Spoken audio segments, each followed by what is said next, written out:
வணக்கம் ஜோதிட நண்பர்களே. ஏற்கனவே ராசியை பற்றின முழு விவரங்களையும் பார்த்தாச்சு. அதாவது ஒவ்வொரு ராசிக்குமே என்ன மாதிரியான குணாதிசயங்கள் இருக்கும், எந்த மாதிரியான வாழ்க்கை அமைப்பு இருக்கும், என்ன மாதிரியான உறவு முறைகள் இருக்கும் அப்படின்னு விளக்கமாகவே பார்த்தாச்சு. அதே போல் லக்ன விவரங்களையும் பார்த்தாச்சு. ராசி அமைப்பை போலவே லக்னத்திற்கும் ஒவ்வொரு விஷயங்களும் எப்படி இருக்கும் அப்படின்னு தனித்தனியாகவே சொல்லியிருக்கும். பார்க்காதவங்க டிஸ்கிரிப்ஷனில் லிங்க் இருக்கும், செக் பண்ணி பாருங்கள். இனி ராசி மற்றும் லக்னம் இது ரெண்டும் சேர்ந்த அமைப்பு எப்படி இருக்கும் அப்படிங்கிறத பற்றி பார்க்க போகிறோம். ஒரு குறிப்பிட்ட லக்னம் மற்றும் ராசியாக ஒரு மனிதருக்கு அமைந்து வரும் பொழுது அவங்களுக்கு என்ன மாதிரியான விஷயங்கள் இருக்கும் அப்படிங்கிறத பற்றி சில விளக்கங்களை ஜோதிடத்தில் பொதுவாக சொல்ல முடியும். இனி அந்த விஷயங்களை பற்றி தொடர்ச்சியாக பார்க்கலாம். பதிவை பார்க்கறதுக்கு முன்னாடி ஒரு சில விஷயங்களை கவனத்தில் வச்சுக்கோங்க. எப்பவும் சொல்லக்கூடிய விஷயங்கள் தான். இங்கு சொல்லக்கூடிய விஷயங்கள் முழுமையாக உங்களுக்கு பொருந்தணுங்கிற அவசியம் கிடையாது. ஏன்னா ஒரு மனிதனை பற்றி அவங்களுடைய சுய ஜாதகம் மட்டும்தான் முழுமையான விஷயங்களை சொல்ல முடியும். மற்ற விஷயங்கள் எல்லாமே ஒரு பொதுவான அமைப்பு கொண்டது தான். இங்கு சொல்லக்கூடிய விஷயங்களை நீங்கள் கிராஸ் பண்ணி வருவீங்க. உங்களுடைய வாழ்க்கையில் சில அனுபவங்களாகவும் உணர்வுபூர்வமான விஷயங்களாகவும் பெற முடியும். அதே போல் ராசி முக்கியமாக இல்லை லக்னம் முக்கியமாக அப்படின்னாலும் குழப்பிக்க வேண்டாம். ராசி லக்னம் அப்படிங்கிறதெல்லாம் பார்த்தீங்கன்னா ஒரு சில ஐடென்டிட்டி மட்டும்தான். ஜோதிட பலன்கள் எடுக்கிறதுக்காக பொதுவாக தெரிஞ்சிக்க வேண்டிய சில விஷயங்கள் அவ்வளோதான். மற்றபடி 9 கிரகங்கள் 12 கட்டம் 27 நட்சத்திரங்கள் கொண்ட ஒரு அமைப்பு தான் நமக்கு முழுமையாக முக்கியம். அதுதான் ஒவ்வொரு செகண்டும் நமக்கு தேவையான எல்லா விஷயங்களையும் தீர்மானிக்கிறது. அதனால் ராசி முக்கியமாக இல்லை லக்னம் முக்கியமாக அப்படின்னாலும் குழப்பிக்காதீங்க. நம்ம யாருன்னு கேட்டால் நம்மளுடைய பேரை எப்படி ஒரு அடையாளமாக சொல்கிறோமோ அந்த மாதிரி தான் நம்மளுடைய சுய ஜாதகத்திற்கு அடையாளமாக இந்த ராசியும் லக்னமும் அமைந்து வருது. மற்றபடி இங்கே எல்லாமே முக்கியம் அப்படிங்கிறத மனசில் வச்சுக்கோங்க.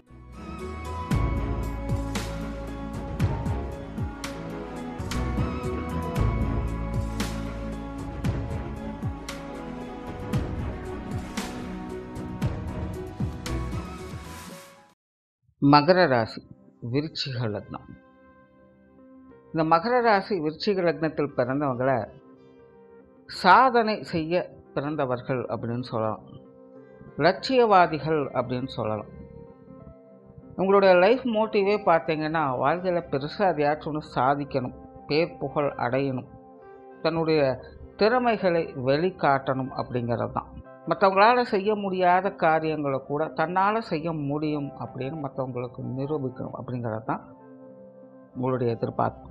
ஸோ அதனால் எப்போவுமே அவங்க ஏதாவது ஒரு வேலைகளுக்குள்ளேயே மூழ்கி இருப்பாங்க. அவங்களுக்குள்ள ஒரு ஆழ்ந்த சிந்தனை அப்படிங்கிறது எதையாவது ஒன்று யோசிச்சுக்கிட்டே இருப்பாங்க. ஆனால் வேலை அப்படின்னு வரும்பொழுது சாதாரணமாக எல்லாமே வேலைகள் தான். ஆனால் இவங்களை பொறுத்த வரைக்கும் வேலைகள் அப்படின்னு வரும்பொழுது புதுசாக ஏதாவது இன்னும் பண்ணணும் அப்படின்னு தான் யோசிப்பாங்க. ரொம்ப டிஃப்ரெண்ட்டாக இருக்கணும் அப்படின்னு எதிர்பார்ப்பாங்க. சுருக்கமாக சொல்லணும்னா இந்த சயின்டிஸ்டோட பிஹேவியர் இவங்கக்கிட்ட இருக்கும். கிட்டத்தட்ட இந்த வாழ்க்கை முறையும் பார்த்தீங்கன்னா அவங்களுக்கு அந்த மாதிரி தான் இருக்கும். இவங்களுக்கு மற்ற எந்த ஒரு விஷயங்களும் பெருசாக நாட்டம் அப்படிங்கிறது இருக்காது. நேர காலம் பார்க்காம உழைக்கக்கூடியவங்க, மூளைக்கு அதிகம் வேலை கொடுக்கக்கூடியவங்க. இந்த சென்டிமெண்ட் சார்ந்த விஷயங்கள்லாம் இவங்ககிட்ட ஈடுபடாது. கோபம் அப்படிங்கிறது இவங்ககிட்ட அதிகமாகவே இருக்கும். அதே போல் திட்டமிட்டு இவங்க செயல்படக்கூடியவங்க. எந்த ஒரு காரியத்திலுமே ஆரம்பம் முதல் முடிவு வரை முழுமையாக தெரிஞ்சுது அப்படின்னா மட்டும்தான் ஈடுபடுவாங்க. அப்படி இல்லைன்னா அவங்களால ஈடுபடவே முடியாது. அது எவ்வளோ பெரிய விஷயமா இருந்தாலும் சரி, இல்லை எவ்வளோ சிம்பிளான விஷயமா இருந்தாலும் சரி, இடைப்பட்ட இடத்துலேருந்து நீங்கள் கொடுத்தீங்க அப்படின்னா இவங்களால் அதை அக்செப்ட் பண்ணிக்கவே முடியாது. ஏன்னா எல்லாமே இவங்களுடைய கண்ட்ரோல் இருக்கணும் அப்படின்னு எதிர்பார்ப்பாங்க. அண்ட் எல்லா விஷயங்களுமே இவங்களுக்குன்னே ஒரு தனி பிளான் அண்ட் எக்ஸிக்யூஷன் அப்படிங்கிறது இருக்கும். ஸோ அதுக்குள்ளே தான் இவங்களுடைய எல்லா விஷயங்களுமே செயல்பட்டுக்கிட்டு இருக்கும். அதை தாண்டி இவங்களால் எதையும் செய்ய முடியாது. பட் அதுவே அது ரொம்ப பெக்யூலராக இருக்கும், மற்றவங்களால் புரிந்து கொள்ள முடியாது. ஸோ அதுதான் இவங்களுடைய மிகப்பெரிய ப்ளஸ்ஸு. சுயஜாதத்தில் கிரகங்களுடைய அமைப்பு இவங்களுக்கு சாதகமாக இருந்தது அப்படின்னா இவங்களுடைய லைஃப்பில் ஒரு பெரிய இன்வென்ஷன் மாதிரியான விஷயங்களில் ஈடுபட்டு அதன் மூலமாக மக்கள்கிட்ட ரீச் ஆவாங்க. ஒரு செலிப்ரிட்டி போல் இவங்க இருப்பாங்க. பேர் புகழ் அடைந்து சிறந்த சாதனையாளர்கள் போல் இவங்க வெளிப்படையாக திகழ்வாங்க. அப்படி சுய ஜாதகம் இவங்களுக்கு சப்போர்ட் பண்ணலை அப்படிங்கிற பட்சத்தில் இவங்களுடைய வாழ்க்கையை பெரும்பாலும் தேடல்களுக்குள்ளேயே இருக்கும். பட் என்னென்னா ஒரு நார்மலான தேடல் இருக்கக்கூடியவங்களை காட்டிலும் இவங்க வந்து கொஞ்சம் எக்ஸ்ட்ராடினரியான பர்சனாக இருப்பாங்க. அதாவது இன்னும் இதை வந்து புரிஞ்சுக்கிறது கொஞ்சம் கஷ்டமாக தான் இருக்கும். அதாவது ஒரு யதார்த்த நிலையிலிருந்து பார்க்கும் பொழுது இது வந்து கொஞ்சம் வலி கொடுக்கக்கூடிய விஷயமாகத்தான் இருக்கும்.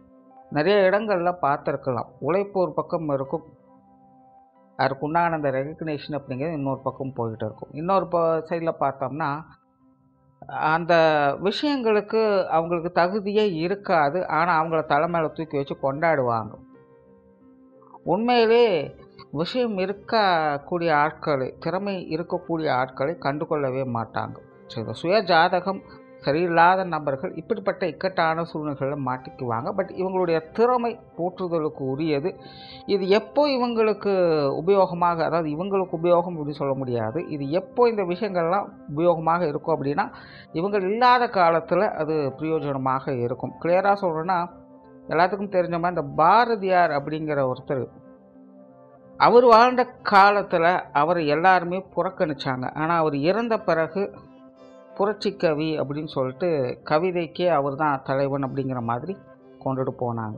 ஸோ வாழும்பொழுது அவருக்கு உண்டான அந்த ரெகக்னேஷன் கிடைக்கல, அவர் கஷ்டப்பட்டுட்டு தான் இருந்தார். ஆனால் இறந்த பிறகு அவருடைய காரியங்கள் அனைத்துமே பார்த்திங்கன்னா ஒரு பெரிய போற்றுதலுக்குரியதாக மாறிடுச்சு. ஸோ கிட்டத்தட்ட இந்த மகர ராசி விருச்சிக லக்னத்தில் பிறந்தவங்களுக்கு சுய ஜாதகம் சரியாக வேலை செய்யலை அப்படின்னா இந்த மாதிரி விஷயங்கள் தான் இருக்கும். அதற்குண்டான ரெகக்னேஷன் அப்படிங்கிறது அவங்க வாழக்கூடிய காலங்களில் கிடைக்காது. பட் அதற்காக வந்து அவங்க முயற்சியை விட்டுட்டு ஒதுங்கி போகிறவங்க அல்ல. ஏன்னா அவங்களால வந்து சிந்திக்காமலோ செயல்படுத்தாமலோ இருக்கவே முடியாது. அது இருந்தது அப்படின்னா தான் அவங்களுடைய ஓட்டம் அப்படிங்கிறது நடக்கும். இல்லை அப்படின்னா அவங்களால எந்த ஒரு விஷயத்துலையுமே ஒரு யதார்த்த நிலையிலிருந்து கூட அவங்களால செயல்பட முடியாது. ஒவ்வொருத்தருக்கும் ஒவ்வொரு விஷயமான மோட்டிவேஷனல் அப்படிங்கிறது இருக்கும். இவங்களுக்கு வந்து இவங்களுடைய மூளைக்கு வேலை கொடுக்கறது தான் வந்து இவங்களுக்கு மோட்டிவேஷனு. அது வந்து மற்றவங்களால் ஏற்றுக்கொள்ளக்கூடியதோ இல்லையோ அதெல்லாம் வந்து ரெண்டாவது விஷயம்தான். பட் இவங்க செயல்படுறது இந்த விஷயங்களால் தான். ஸோ அதனால் இவங்க வந்து எப்படி இருந்தாலும் முயற்சியை என்றைக்குமே விட்டுட மாட்டாங்க. இவங்களோட குணத்தை யாருக்காகவும் விட்டு கொடுக்க மாட்டாங்க. தொடர்ந்து போராடி கொண்டே தான் இருப்பாங்க.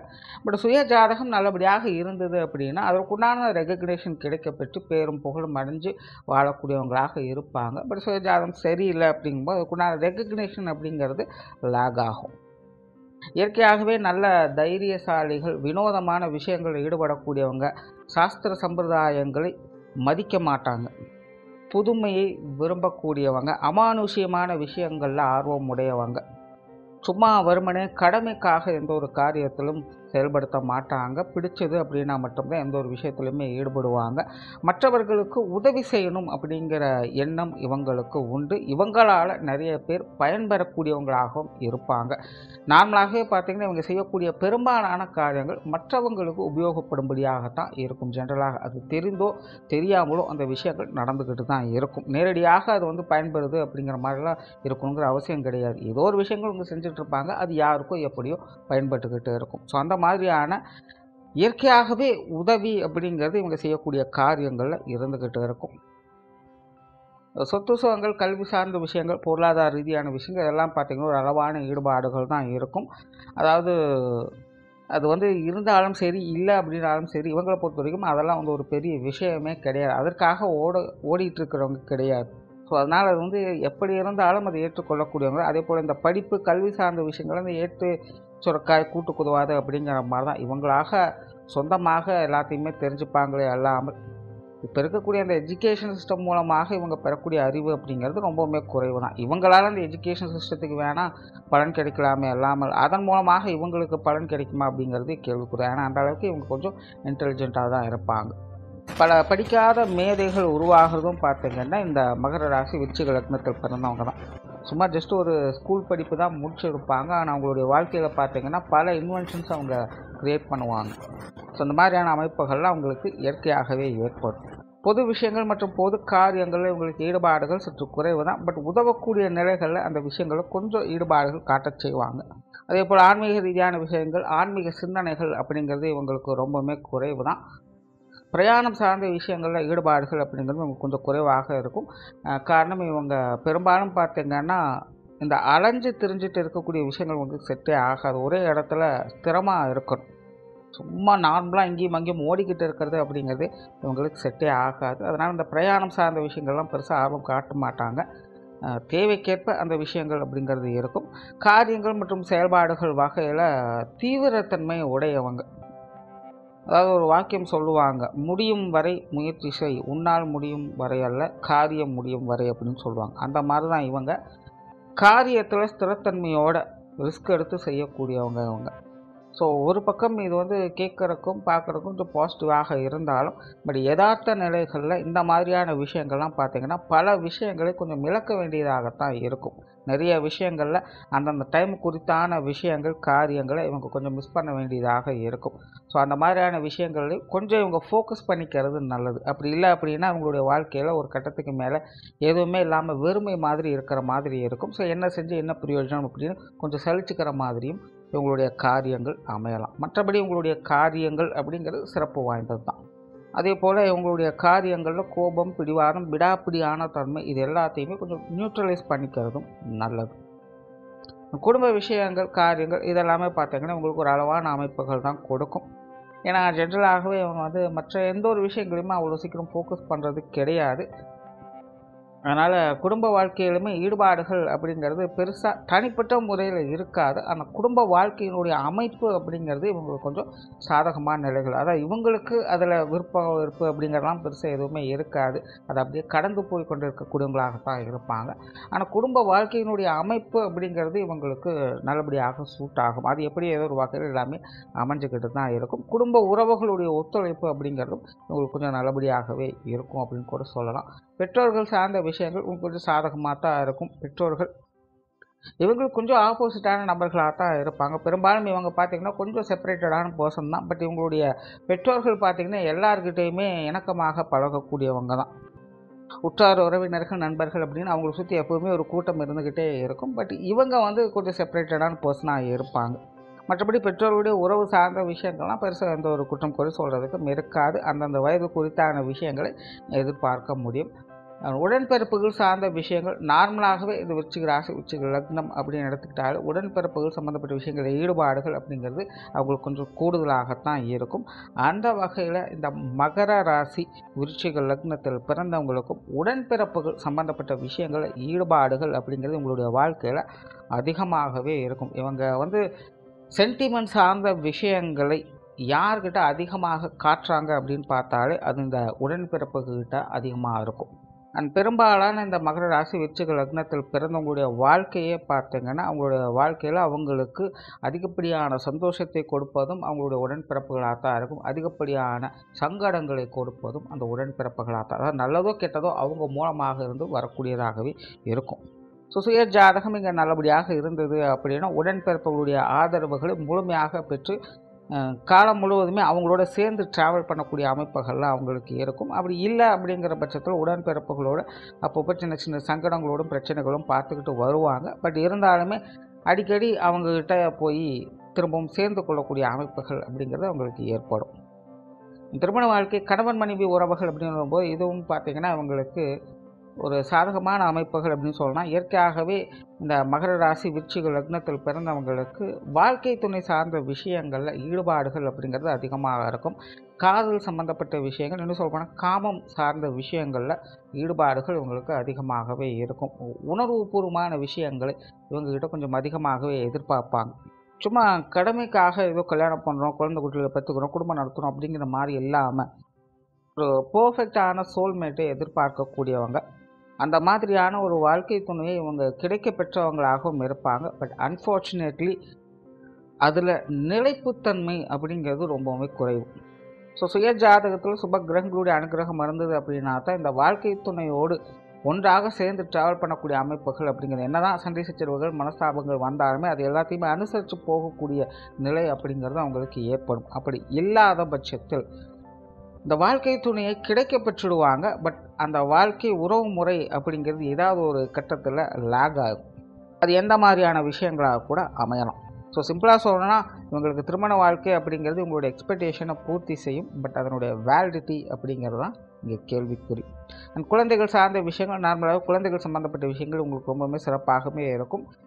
இயற்கையாகவே இந்த மகர ராசி ஆகட்டும், விருச்சிக ராசி அண்ட் மகர லக்னம், விருச்சிக லக்னம் 2 பேருக்குமே பார்த்திங்கன்னா குழந்தைகள் சம்மந்தப்பட்ட விஷயங்களில் ஒரு தனி ஈடுபாடுகள் அப்படிங்கிறது இருக்கவே செய்யும். அவங்களுடைய விஷயங்களில் கொஞ்சம் அதிக இம்பார்ட்டன்ஸ் அண்ட் பொட்டென்ஷியல்லாம் கொடுத்துட்டு வேலை செஞ்சுட்டு வருவாங்க. அவங்களுடைய தேவைகளை பூர்த்தி செஞ்சுக்கிட்டே வருவாங்க. அவங்களுடைய வாழ்க்கை நிலையை உயர்த்தி காட்டணும் அப்படிங்கிற அந்த பிடிவாதம் இவங்ககிட்ட இருக்கும்.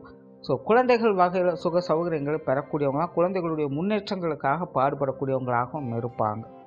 ஆனால் உற்றார் உறவினர்கள், நண்பர்கள் சார்ந்த விஷயங்கள் இதெல்லாமே பார்த்திங்கன்னா ஒரு கலவையான அமைப்புகள் தான். கிளியராக சொல்லணும்னா லக்ன ரீதியாக உற்றார் உறவினர்கள், நண்பர்கள் சார்ந்த விஷயங்கள்லாம் பெருசாக அவங்களுக்கு ஒட்டாது அப்படின்னு சொல்லலாம். அதாவது ஒரு கான்ட்ரவர்சியான நிலைகளை ஏற்படுத்தும். பட் அதுவே ராசி நிலையிலேருந்து பார்க்கும்பொழுது அதுவே கொஞ்சம் நல்ல நிலையிலிருந்தும் வேலை செய்யும். ஸோ இது ஒரு கலவையான நிலைகளில் தான் வேலை செய்யும் இந்த ராசி லக்ன அமைப்புகள் படி. ஸோ உற்றார் உறவினர்கள், நண்பர்கள் எல்லாத்தையுமே அக்செப்ட் பண்ணுவாங்க. அந்த எளிமையாக பழகக்கூடிய தன்மை அப்படிங்கிறதெல்லாம் இருக்கும். பட் ஒரு லாங் டேர்மில் எதையுமே எதிர்பார்க்க முடியாது அப்படிங்கிறது தான் விஷயம். அடிக்கடி உங்களோட உறவுமுறைகள் அதாவது பழகக்கூடியவங்க மாறிக்கிட்டே இருப்பாங்க.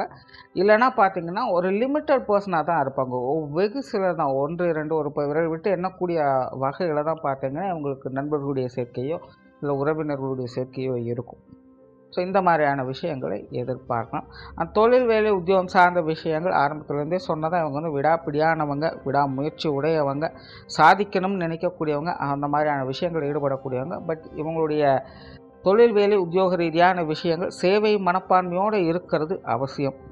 அதாவது தொழில், வேலை, உத்தியோகம் அப்படின்னு வரும்போது ப்ராஃபிட் மோட்டிவோடு இவங்க செயல்பட்டாங்க அப்படின்னா இவங்களால் செயல்படவே முடியாது. அதாவது அதில் சைன் பண்ணவே முடியாது. ஒரு சர்வீஸ் மைண்டோட மற்றவங்களுக்கு அது பிரயோஜனமாக இருக்கணும், உதவியாக இருக்கணும் அப்படிங்கிற மோட்டிவோடு இவங்க செயல்படும்போது தான் இவங்களுடைய தொழில், வேலை, உத்தியோகத்தில் சைன் பண்ணவே முடியும். அண்ட் வெளியூர் மற்றும் வெளிநாடு சம்மந்தப்பட்ட விஷயங்கள் கூட இவங்களுக்கு சாதகமான நிலைகளிலேயே இருக்கும். ஸோ ஓவராலாக இந்த மகர ராசி விருச்சிக லக்னத்தில் பிறந்தவங்க சுய ஜாதகம் நல்லபடியாக இருக்கும் பட்சத்தில் இவங்க உண்மையிலே ஒரு சாதனையாளர்கள் தான். வாழ்க்கையில் ஏதாவது ஒரு காலகட்டத்தில் மக்களால் போற்றப்படக்கூடியவங்களாக இருப்பாங்க. சுயஜாதகம் சரியில்லை அப்படின்னா அதற்காக போராடக்கூடியவங்களாக இருப்பாங்க. நன்றி, வணக்கம், வாழ்க வளமுடன்.